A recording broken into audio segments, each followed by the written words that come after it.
जों गिबियावनो बर' माहारिनि फरायसाफोरा जों जोबोद गोजोननाय मोनदों जे जोङो गोसोखांनांगोन बे थांनाय समाव 2003 आवहाय जेब्ला BLT जोंनि मानगोनां हाग्रामा महिलारिनि दैदेननायाव आरो BLTनि दैदेनगिरिफोरनि दैदेननायाव जेब्ला भारत सरकार आरो आसाम सरकारजों सुक्ति जादोंमोन बेवहाय बर' रावा दिनै मोनसे माने कनस्टिटिउशनेलि जोंनि 8 शेड्युलावहाय दिनै सोजादोंमोन आरो बेनिफ्रायनो बर'आ जोंनि भारत हादराव मोनसे नेशनेल लेंगुवेज हिसाबै राष्ट्रीय भाषा हिसाबै जायगा मोनदोंमोन आरो बेनिफ्रायनो दिनै जोंनि बर'आ मोनसे भारतनि कनस्टिटिउशनाव जे बर' रावजोंबो दिनै लिरनो हाबाय आं बिथांमोनखौ रोजा रोजा साबायखर बावो जोंनि मानगोनां हाग्रामा महिलारि सारजों लोगोसे एक्स BLT दैदेनगिरि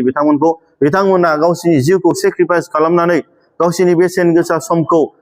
सेक्रिफाइस खालामनानै दिनै गोबां मुंख्लं जानायनि गेजेराव दिनै बिथांमोना दे बर' रावखौ BTC गोरोबथानि गेजेराव 8 शेड्युलाव सोनानै दिनै